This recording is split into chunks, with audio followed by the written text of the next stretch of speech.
जय माँ भारती दोस्तों। कैसे हैं आप सब? उम्मीद करता हूँ स्वस्थ होंगे। तो आज बात करेंगे हम बॉक्सिंग फ्रैक्चर के बारे में। जो हमारे कलाई में पंजे में जो फ्रैक्चर्स होते हैं, ये जो पार्ट है मेटाकार्पल्स, यहाँ के जो मैक्सिमम फ्रैक्चर यहीं के होते हैं। तो ये उन लोगों को होते हैं, या तो बाइकर्स को होते हैं गिरने के बाद, या फिर कोई गिर जाता है, या फिर ठोस जगह पे पंच मारने से। मैक्सिमम ये बॉक्सर्स को होते हैं। तो दो तरह के इंसान होते हैं, एक गलती करके सीखने वाला और एक दूसरों की गलतियों से सीखने वाला। तो गलती मैंने कर ली, अब मेरी गलती से आप कुछ सीखिए। तो आपके सामने एक तस्वीर आ रही होगी, ये हमारा पूरा पंजा है, इसके पार्ट्स हैं। तो इसमें आप देखिए मेटाकार्पस, इसमें मुझे फ्रैक्चर हुआ था कुछ गलतियों के कारण, जो कि मैं वो गलतियां बता रहा हूँ आपकी, क्या गलतियां हुई थी मुझसे ऐसी। और उसके बाद मैंने ऐसी क्या गलतियां कर दी कि वो सही होने में, उसने जो नॉर्मल सही हो जाता है 1 से 1.5 महीने में, मुझे 45 दिन बाद उसका जो प्लास्टर है वो निकला था। उसके बाद फिर थेरेपी कराने के बाद भी 3 साढ़े 3 महीने लग गए मुझे उसको नॉर्मली सही करने में। 70% ही सही हुआ अब तक।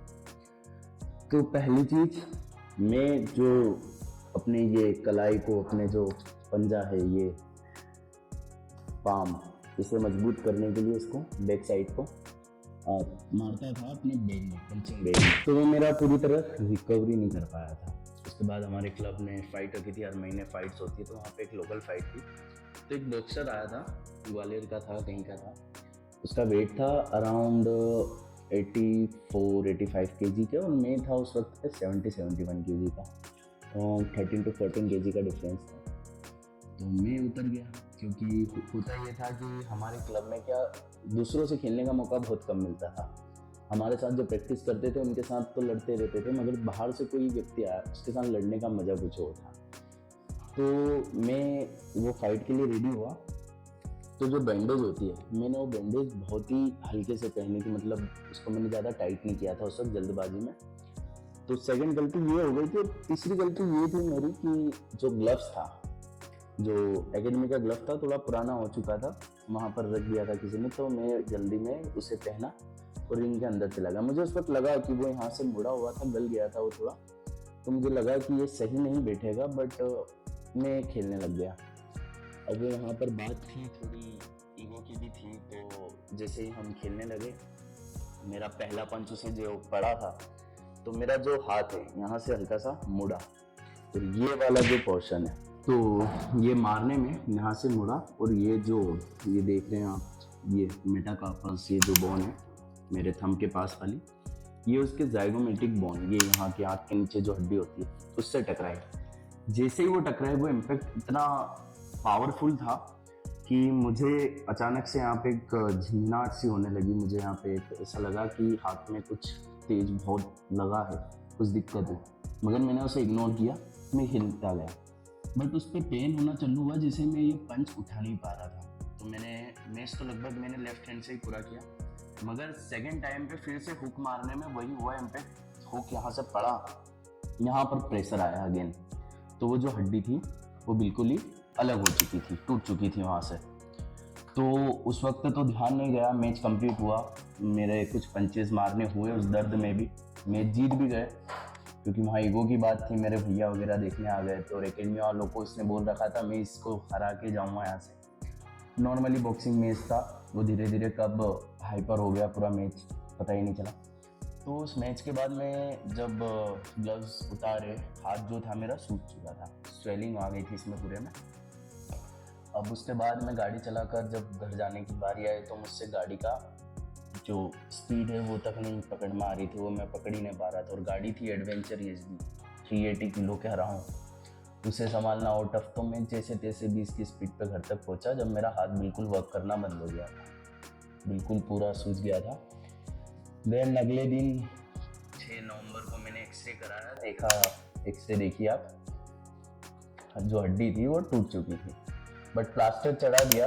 उन्होंने बोला था अपने को 30 दिन का प्लास्टर रखना है, it will be fine soon. Then अब मेरा आ गया था केरला ट्रिप, जहाँ पर थी कोच ट्रेनिंग। वहाँ जाना जरूरी हो चुका था, क्योंकि इंडिया में पहली बार ये इवेंट ऑर्गेनाइज हुआ था। तो केरला चले गए, वहाँ पर अब ट्रेनिंग में हाथ का चलाना तो हुआ ही सही, प्लास्टर के साथ में हैंड मूवमेंट ज़्यादा हो गया, उस पर थोड़ा लोड आया। अब जब वहाँ से आने के बाद अगेन मैं गया डॉक्टर के पास, मैंने बोला प्लास्टर उतार दो, तो एक्सरे किया गया। एक्सरे में पता चला कि हील ही नहीं हुआ, क्योंकि हैंड मूवमेंट ज़्यादा था, बहुत ही माइनर सा हील था उसमें, स्वेलिंग बिल्कुल भी कम नहीं हुई थी। देन वो गलती एक हो गई थी कि मुझे उस वक्त रेस्ट देना था, वरना मेरा जो था ट्रेनिंग रिटर्न स्टार्ट हो जाती 40-45 डे में नॉर्मल, बट नहीं हुई। फिर 45 डेज के बाद जब प्लास्टर कटा, अगेन जब एक्सरे हुआ, तो भी मतलब हल्का सा उसमें जो था रिकवरी थी। फिर मैंने उसको थोड़े दिन उसको स्टेच वगैरह किया, उसकी स्ट्रेंथ लाने के लिए खुद ही घर पर उसको। फिर उन्होंने, डॉक्टर ने फिजियो के पास जाने का बोला था, मैंने अवॉइड कर दिया। फिजियो से क्या ही होगा, कि हमारे पूर्वज भी तो ऐसे ही सही हो जाते थे नॉर्मल डाइट वगैरह से, और हैंड ऐसे ही चलता रहता था। 45 दिन बहुत दे दिया ये। मैंने उसको ऐसे ही नॉर्मल ट्रेन करना चालू किया घर पे। फिर मैं जिम चला गया, 2 महीने बाद जिम जाने लगा। 10 दिन जब जिम जाते जाते मुझे समझ में आया कि इसकी स्ट्रेंथ जो है, इसकी जो ग्रिप नहीं बन पा रही, स्ट्रेंथ नहीं आ पा रही। फिर मैं फिर से गया, एक्सरे कराया, फिर मैं गया थेरेपिस्ट के पास, फिजियो के पास। तो उन्होंने बोला इसकी रिकवरी अभी नहीं हो पाई, आप जिम बंद कर दीजिए। मैं जिम बहुत ही लाइट वेट 5 किलो से करता था, तो उन्होंने जिम छुड़वाई कि इसकी रिकवरी नहीं हो पाएगी ऐसे, ये गलती ना करना। तो एक गलती ये हो गई थी कि मैंने खुद ही मन में सोच लिया ठीक हो गया, दर्द बंद हो गया, तो स्वेलिंग कम हो गई थी, मगर जो हड्डी के पास में थी स्वेलिंग, वो नहीं गई थी, अभी भी हल्का सा उठा हुआ है यहाँ से। तो फिर फिजियोथेरेपी कराई 12 दिन, उसके बाद थेरेपी में भी थोड़ा उसको फिर रिलैक्स दिया मैंने कि 10 दिन, फिर जिम छोड़ के रखी, वर्कआउट बिल्कुल बंद करके रखा। थेरेपी के बाद फिर अगेन मैंने 5 दिन बाद, थेरेपी ख़त्म हो गई, 5 दिन बाद फिर से मैंने एक्सरे कराया। इन 15 दिन में मैंने अच्छा रेस्ट दिया था। फिर देखने को मिला कि 70% रिकवरी हो चुकी थी। तो ये गलती कहाँ कर दी थी मैंने, जब अगर मैं शुरू के 30 दिन अगर इसको मैं रेस्ट दे देता, अगर केरला ट्रिप नहीं जाता या फिर उसके बाद आके अगर जिम नहीं जाता, तो मैं बहुत ही जल्दी मैं अपने प्रैक्टिस पे चले आता, मगर ऐसा नहीं हुआ। और स्टिल अभी 3 से 3.5 महीने हो चुके हैं और मैं ट्रेनिंग अभी भी नहीं जा पा रहा हूँ, सिर्फ छोटी सी गलती से। मेरी पहली गलती हो गई थी कि रिंग में जब मुझे लगा कि हाथ में प्रॉब्लम हो गई, मुझे रिंग के बाहर हो जाना चाहिए, मगर ईगो में आके मैंने वो पूरा मैच कंप्लीट किया, जीत गए, उस चीज़ की खुशी थी। मगर वो जो मेरे 3.5 महीने, 3.5 मंथ जो गया है, ये बहुत ही बुरा गया है। घर पे बैठे बैठे एक एथलीट के लिए वैसा ही हो जाता है जैसे कि उससे कोई उसकी जान ले ली हो, उसके शरीर से खींच ली हो किसी ने, बस मुर्दे जैसे रहो। तो ये बोन जो है अभी हील हो रही है, बाकी अभी डॉक्टर ने कहा है कि मैं जाके अब लाइट ट्रेनिंग कर सकता हूँ, पंच अभी भी नहीं मार सकता हूँ। अगर पंच मारना है तो 1 महीना और मुझे रुकना पड़ेगा, और पंच भी लाइट मुझे स्टार्ट करना पड़ेगा। इसकी जो पूरी तरह रिकवरी होगी वो 6 महीने में होगी। तो ये बेसिक सी जो हड्डी टूटने के पहले की और हड्डी के टूटने के बाद की गलतियां जो मैंने की, आप बिल्कुल भी ना दोहराएं। अगर आपको ऐसा फ्रैक्चर हुआ है, हेयरलाइन आई है, अगर कुछ भी हुआ है, प्लास्टर लगाकर उसको रेस्ट दे दे, बिल्कुल हाथ को छोड़ दे। क्योंकि आप सोचेंगे कि यार थोड़े दिन रेस्ट, तो आप मेरा समय खराब हो रहा है। अगर आपने वो टाइम यूटिलाइज कर दिया, आपने हाथ को रेस्ट दे दिया, तो आप सही होने के चांसेस आपके ज़्यादा होंगे। अदरवाइज आपके बहुत महीने बीते, बहुत समय आपका वेस्ट हो जाएगा। तो ये मेरा थोड़ा पर्सनल एक्सपीरियंस था, हर एथलीट्स के लिए, हर उस व्यक्ति के लिए जो अपने शरीर के साथ ध्यान नहीं रखता है। तो एक छोटा सा सजेशन आपको कि सबसे पहले अपने इक्विपमेंट्स का ध्यान दें पहले, क्योंकि आपकी सेफ्टी आपके हाथ में। एक एथलीट की छोटी सी गलती उसका साल बर्बाद या फिर पूरा करियर बर्बाद कर सकती है।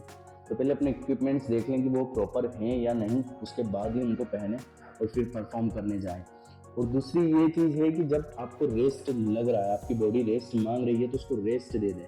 अपने आप को गधों जैसा बिल्कुल झोंकने से कोई मतलब नहीं होता है, इसमें आपका लॉस ही होता है। मसल को जितना रेस्ट देंगे उतना प्रिपेयर होगा अगली बार बेटर परफॉर्म करने के लिए। अगर जिस दिन आपसे वेट लिफ्टिंग कर रहे हो तो वेट लिफ्टिंग नहीं हो रही, जिम नहीं हो पा रही, या फिर आप पंच कर रहे हैं या फिर एक्सरसाइज कर रहे हैं, मसल लोड ज़्यादा आ रहा है, बहुत ज़्यादा, कम कर दें या फिर उस दिन ट्रेनिंग को अवॉइड कर दें। क्योंकि जितना रेस्ट उतनी अच्छी परफॉर्मेंस। ऐसा नहीं कि रेस्ट करने का बोला तो रेस्ट ही करते रहे, 1 दिन किया वर्कआउट 6 दिन रेस्ट। एक संडे है हमारे पास, वैसे हम बेसिकली 5 या 6 दिन ट्रेन करते हैं, तो एक संडे को भी आप रेस्ट दे दे। कुछ लोग 7 के 7 दिन ट्रेन करते रहते हैं। मसल रिलैक्सेशन बहुत ज़रूरी है, अदरवाइज आपने देख ही लिया है कितनी आसानी से एक बोन जब फ्रैक्चर हो सकती है तो कुछ भी हो सकता है बॉडी में। तो मिलते हैं अगली वीडियो में एक नए टॉपिक के साथ। मैं हर्षित सिंह चौहान आपका शुक्रिया करता हूँ, और वीडियो लाइक ज़रूर कर दीजिएगा, अपने दोस्तों से शेयर कर दीजिएगा ताकि वो ये गलती ना दोहराएं, और चैनल सब्सक्राइब ज़रूर करिएगा। मिलते हैं अगली वीडियो में। जय हिंद, जय भारत।